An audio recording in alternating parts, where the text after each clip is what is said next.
경매로 망하고 경매로 일어선 여자, 곽복선의 경매집사. 네, 안녕하세요. 경매집사 곽복선입니다. 네.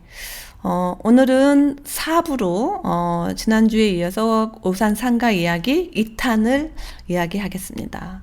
1탄에서는 오산 상가 정말 무모하게 입찰보증금 880만 원만 있으면 상가를 사는 줄 알고 딸들과 300만 원, 200만 원 모아가지고 그 입찰 계약금 만들어가지고 부모하게 신용불량인 상태에서 도전했던 이야기를 해드렸습니다. 그 상가가 얼마나 값졌는지 그 상가로 인해서 얻어지는 어떤 수익 같은 것도 말씀을 드렸어요. 2탄에서는 제목을 타이틀 이렇게 했어요. 7년간의 공실 과연 쓰레기 상가일까? 라고 타이틀을 정했습니다. 자, 이거에 대한 그 물건에 대한 이야기 좀 해드릴게요.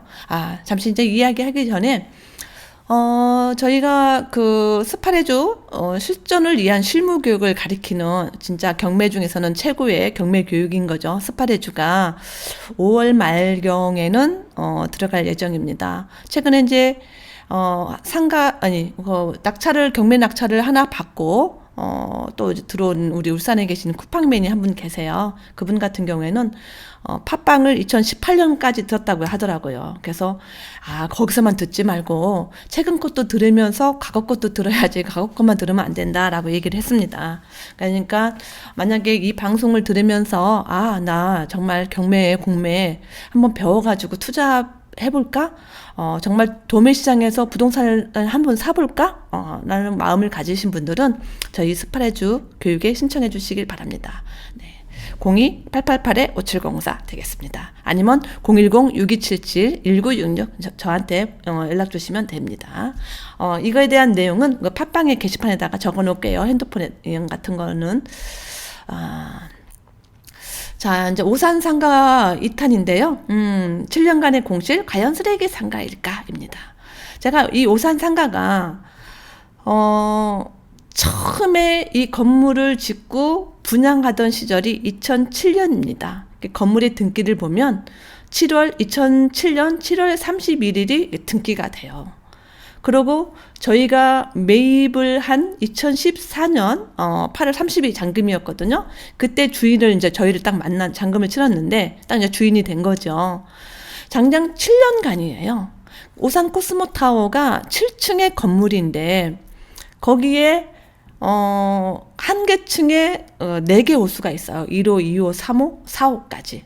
그러니까 양쪽 사이드에는 한 50평 정도, 60평 정도의 평수이고 가운데 2호, 3호는 한 25평 정도 이렇게 상가가 되어 있고 사이드는 크고 이렇게 되어 있습니다. 근데 7층인데 당시에 4층에 4개 호수, 3층에 303호 1개 호수, 총 5개가 이제 공매로 나왔었어요. 근데 이 상가가 좀 전에 얘기했잖아요. 2007년에 등기가 되었어요. 근데 7년 동안 임자를 못 만난 거예요. 근데 그래서 4층하고 3층 1개 호수만 공실인 채로 그 건물에 3층, 1층, 1층, 2층, 3층, 4층 빼고 5층, 6층, 7층.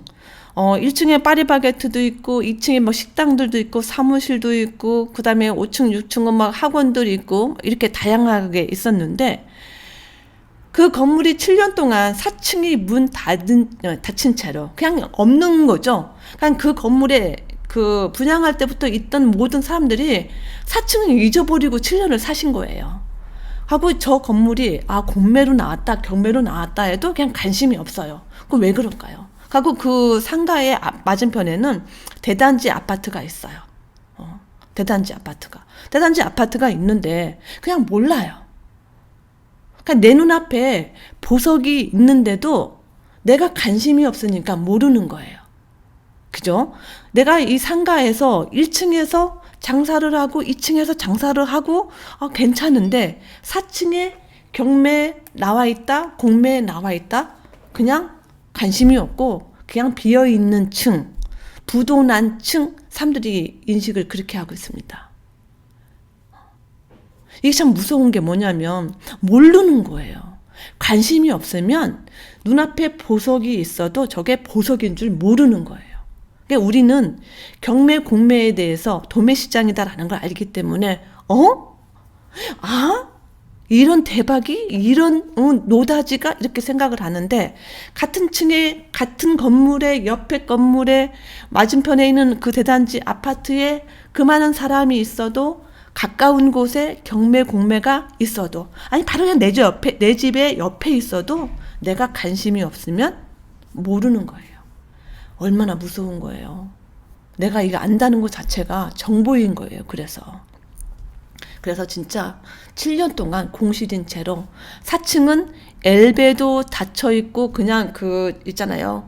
쇠사슬로 이렇게 묶어가지고 그냥 칭칭 감아놓고 그냥 엘베도 쓰지 않고 들어가지도 못하고 그 상태에서 7년을 온 거예요.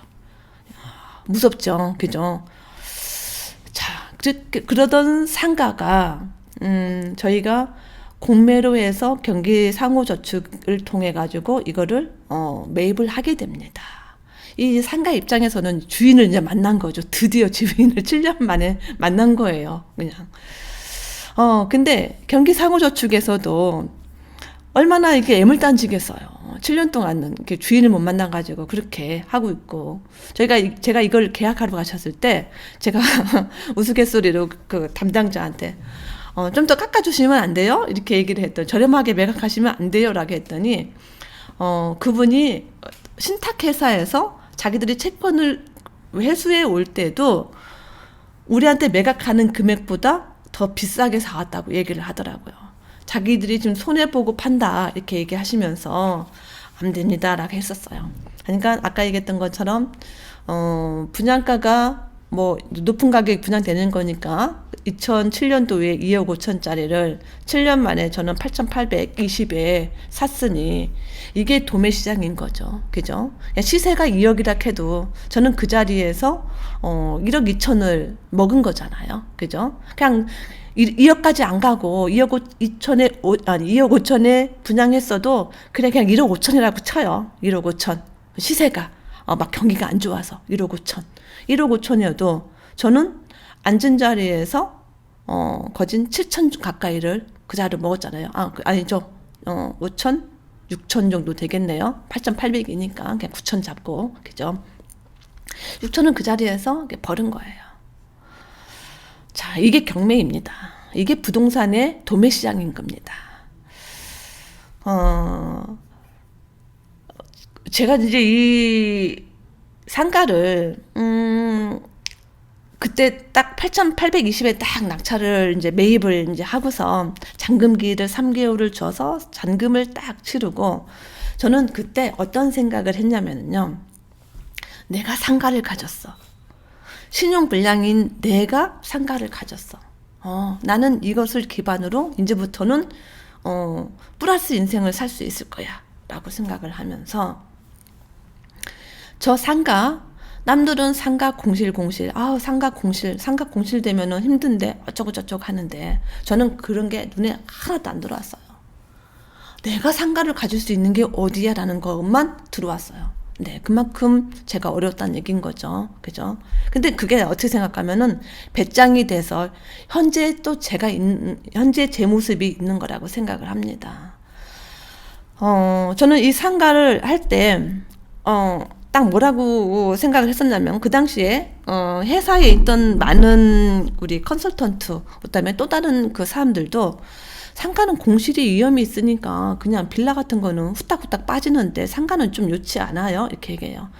근데 이 상가에 대한 공실은 10년 전이나 뭐 5년 전이나 지금도 상가 공실 제가 2014년도에 상가를 살 때도 공실 경기 안 좋다 이런 얘기를 수없이 했어요. 앞으로도 경기는 계속 안 좋을 거예요. 그렇지만 그러면 상가가 다 안 좋은 거냐? 그건 아니거든요. 그래서 우리가 이제 선별하는 능력을 키워야 되는 거고 제가 이 상가를 매입을 딱 하면서 나는 저 상가 1년간 공실이어도 상관없어. 상관없어. 나는 1년 동안 상가가 공실이어서 대출 이자와 그다음에 그 상가가 이제 그 7층짜리 상가니까 그 관리비가 있잖아요. 기본 관리비 한 18만 원 가까이기 어쨌든 이래저래 왔다리 갔다리 하면서 평균적으로 한 40만 원에서 41만 원 정도가 이제 고정적으로 그게 나가는 거였었어요. 그 정도 나가도 1년이면 400, 500이면 되겠네. 나 500만 원 정도 이익이 안 나고 그게 까먹어도 돼. 나 저 500만 원 정도 하루에 아니 한 달에 월 40만 원 정도 매달 지출이 돼도 나는 끄떡없어라는 아주 똥배짱으로 했던 기억이 나요. 제가 이렇게 돌이켜 보면 경매는 배짱 싸움이거든요. 그러니까 배짱 싸움인데 배짱도 정말 무모한 배짱이 있고 어떤 때는 심지가 굳은 배짱이 있을 수 있어요. 왜? 멘탈 싸움이거든요. 경매는 멘탈 싸움이에요. 어떤 사람은 몇 개월 만에 뭐 상가가 나가지 않으면 막 안달복달이 나는 사람이 있고, 어떤 사람은 난 이 정도는 커버할 수 있어. 내가 차분하게 저 상가를 세입자를 맞춰야지라고 생각하면서 좀 느긋하게, 그 대신 열심히 해야 되겠죠. 그렇게 하시는 분들이 있어요. 결국은 멘탈 게임이고, 이 멘탈이 강한 사람이 끝까지 살아남아서 성공의 달콤한 맛을 보게 되는 거거든요. 우리 여러분들은 멘탈 싸움에서 지면 안 돼요. 경매 교육은 우량 물건도 고를 줄 알아야 되고, 이 물건이 진짜 우량 물건인지 조사할 줄 알아야 되고, 조사한 내용을 알짜배기만 골라내는 분석 능력도 있어야 되고, 우리가 그 스파이저 배우듯이 있어야 되지만, 정말 거기에 대표님이 얘기하는 마인드, 부자 마인드, 이 모든 게 멘탈 싸움이거든요. 내가 딱 중심이 잡혀져 있지 않으면, 그냥 내가 흔들리면 모든 게 흔들려 버려요. 그러니까 나를 지키는 거는 멘탈 게임이에요. 저 같은 경우에는 약간 그게 좀 셌던 것 같아요. 왜 아무것도 없었는데 난 상가를 낙찰 받았으니까 한 달에 40만 원 정도 나가서 1년 정도 공실이어도 500만 원이 있다. 나는 그 정도 내 급여가에서 까나가도 나는 흐트러짐이 없을 것이다. 그 이후에 벌면 되니까 라는 마음으로 그 상황을 이겨냈습니다. 경매는 좀 전에 그 저녁 먹으면서 대표님이 그러시더군요. 경매는 돌을 닦는 거다. 좀 전에 얘기했던 것처럼 부자 마인드 말씀을 드렸잖아요. 경매하는 데 있어서 무슨 마인드야? 무슨 부자 마인드야? 처음에 여러분들 이 방송을 처음 듣는 분들은 경매에서 권리 분석 가리키고 어떤 단어 이론 이런 걸 가리켜야지 무슨 부자 마인드야. 마인드는 일반에 다른 쪽에서 가리켜야 되는데 무슨 경매 쪽에서 마인드야 라고 할 수 있지만, 이 마인드가 정말 기본 바탕이 되지 않으면 좀 전에 멘탈 게임도 마인드거든요. 무너질 수밖에 없어요. 물건을 볼 때마다 욕심이 과해가지고 흐트러지는 것도 부자 마인드에서 벗어나는 거예요. 그래서 여러분들이 이 방송 들으시는 분들은 대표님이 책 부자 마인드 한번 책 읽어보시고요. 그런 상황입니다. 저는 이렇게 상가의 공시를 두려워하지 않았어요. 과거에 차라리 그거를 즐겼어요. 그러면서 그때 생각을 했죠.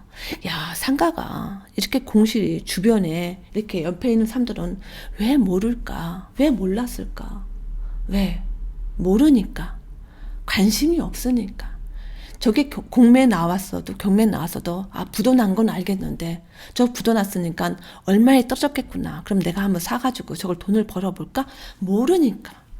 정말 모르면은 답이 없는 거예요. 그래서 내가 우리 이 방송을 들으시는 분들이 경매, 공매, 어떤 부동산 이런 거에 대한 지식이 조금이라도 있고, 아니면 조금이 아니라 그냥 관심, 부동산에 대한 관심이 조금이라도 있는 분들은 그래도 트인 분들이에요. 그런 분들은 어떤 이렇게 동아줄, 이거 그 경매 스파이저 교육도 동아줄이거든요. 경매를 배우는 것도 동아줄이에요. 이런 거를 딱 잡는 순간 앞을 향해 나갈 수 있으세요. 여러분들 하루하루를 그냥 넘기지 말고 정말 부동산이 어떤 것인지 한번 생각해 보는 시간을 갖는 게 참 좋을 것 같아요.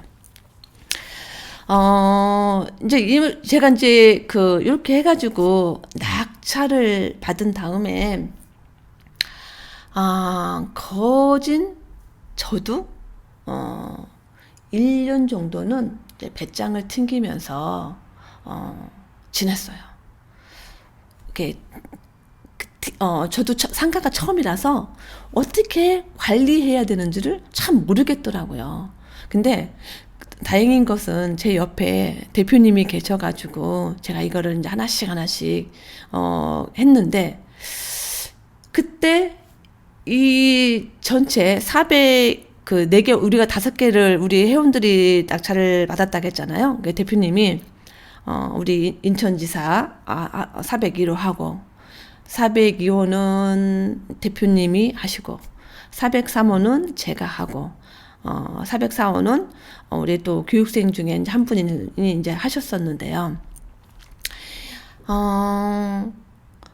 처음에 이 상가가 아까 7년 동안 부도가 난 상태에서 분양이 안 돼서 공실 상태로 있다 보니까 그냥 유령이 돼버린 거예요. 그 4층만. 그러다 보니까 부동산에서도 소개할 생각도 아예 안 하고 관심도 없고 이런 상황이다 보니까 제가 이거를 임대를 놓으려고 부동산에 전화를 하니까 완전히 초롱성처럼 막 벽인 거예요.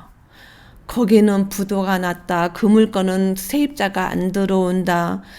그렇게 싸게 낙찰을 받았는데 월세를 너무 많이 받는다. 아이고, 거기는 사람들이 가지를 않는다. 그냥 회개한 소문이 나면서 완전히 그 암벽처럼 두껍더라고요. 그래도 저는 배짱으로 매달 짬짬이 시간을 내면서 TM을 했어요. 그러면서도 한쪽에서는 계약이 안 돼도 그냥 못했어요. 근데 이제 저를 이렇게 지켜보시던 대표님이 이제 이 물건을 처음에 이제 개발을 하시고 저한테 이제 하나 주신 거잖아요. 옆에 직원으로 하나 들어와가지고 하나 딱 줬는데, 나이 먹은 아줌마가 있는 돈 없는 돈, 쌈짓돈 애들 돈 빡빡 긁어가지고 첫 투자했는데 이제 세를 못 맞추니까 저한테 복선 씨 세 맞추는 거 신경 쓰고 있지? 이러더라고요. 물어볼 때마다 아유, 열심히 하고 있어요. 걱정하지 않으셔도 돼요. 또 대표님이 뭐 한 달 정도 있다가 그거 열심히 TM 하고 있지? 그 신경 써야 돼. 빨리빨리 세 맞춰도 주지 말고 이렇게 했었을 때 저는 또 느긋하게 열심히 하고 있어요. 걱정하지 마세요라고 소리를 이렇게 빵빵 쳤었어요. 또 빵빵 치면서 그 가슴 속에서는 처음에 그 마음 먹은 거 있잖아요. 1년 동안 새 안 나가도 나는 상가를 가진 것만 가지고도 행복하리라, 이 마음만 가지고 있다 보니까 어찌 생각하면은 배짱에서는 좋았는데 이렇게 마음 먹은 건 잘못된 것 같아요. 돌이켜보면 마음은 느긋하게 그렇게 먹어도 상가를 낙찰 받자마자 바로 어떻게든 세를 맞추려고 하는 열심히 노력하는 혈안이 돼야 되는데 느긋하기만 했고 혈안은 안 되어 있었던 거예요. 그러니까 조바심이 없는 거예요. 다 좋아요. 그것도 좋은데 내가 고쳐야 될 점, 만약에 여러분들이 이렇게 멘탈을 강해서 약간의 느긋함이 있는 거 좋고요. 이 마음을 가지면서 그래도 최대한 세를 단축시켜서 빼려고 하는, 그냥 쫙 밀어붙이면서 조사를 해가지고 부동산에 그 상가 근처에 200군데, 300군데, 오산이니까요. 오산 시내 옆에, 아니면 옆에 끝까지, 화성 이런 데까지, 왜 옆에서도 올 수 있는 거잖아요. 광고 홍보할 수 있는 거는 그냥 100군데, 1000군데 쫙 깔아가지고 어디서든지 내 상가를 찾아올 수 있도록 해야 되는 노력은 해야 되는데, 저는 그 당시에는 그거를 몰라가지고, 배짱만 부렸습니다. 여러분들은 상가를 낙찰 받으면, 그렇게 하지 마시고 느긋하게 배짱을 가지시되 한두 달 안에 내가 뺄 수 있어야 된다, 빼겠다라는 각오로 막 밀어붙이셔야 됩니다. 타이틀에서 얘기했던 것처럼 7년간의 공실, 비어있으니까 쓰레기 상가일까요? 아니에요. 이게 시야의 문제이다. 보는 관점의 문제이다. 무지해서 그렇게 생각을 하는 거다. 쓰레기 상가가 아니라 남들이 보지 못했기 때문에 나한테는 대려 복물인 거예요. 그 물건이 여러 사람들이 찝쩍거리고 여러 사람들이 막 했으면은 가격이 일찌감치 매각이 됐던지 아니면은 그 매각하는 입장에서는 가격을 올려서 매각을 했겠죠. 그죠? 근데 남들이 입지를 안 하니까 저는 완전히 그 3분의 1 가격에 죽게 된 거잖아요. 그죠? 요게 보물인 거예요. 이게 사람이 이 보물을 알아볼 줄 알아야 되는 거예요. 아셨죠?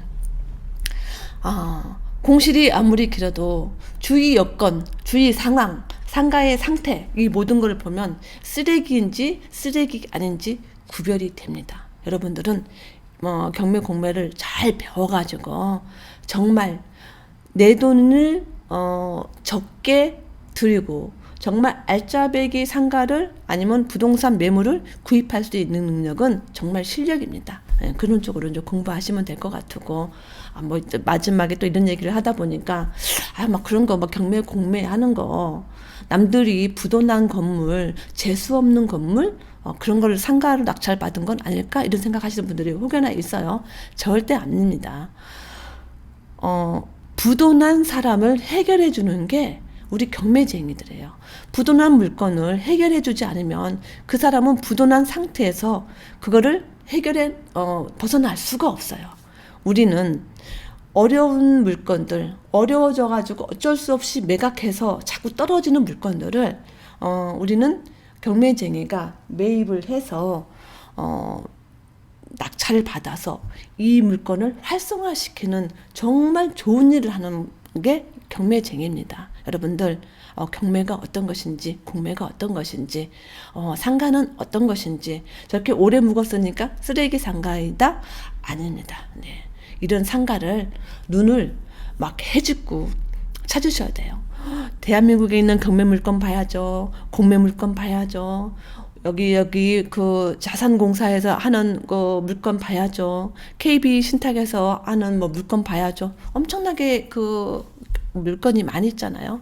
그 물건들을 다 섭렵하면서 그 사이에서 가장 좋은 물건을 매입하려고 하는 이런 능력을 키우는 거를 게을리하시면 안 됩니다. 아셨죠? 네. 자, 오늘은 오산상가 2탄을 이야기했어요. 7년간의 공실, 과연 쓰레기 상가일까? 대답은 아닙니다. 7년간의 공실, 남들은 알아보지 않을 때 나는 볼 수 있는 그런 정말 복덩어리의 상가일 수 있다라는 것을 말씀드리고 싶습니다. 다음에 그 오산상가 3탄에서는 공실이어가지고 그 아까 그 배짱 튀기다가 공실 기간이 이제 길어지는 거예요.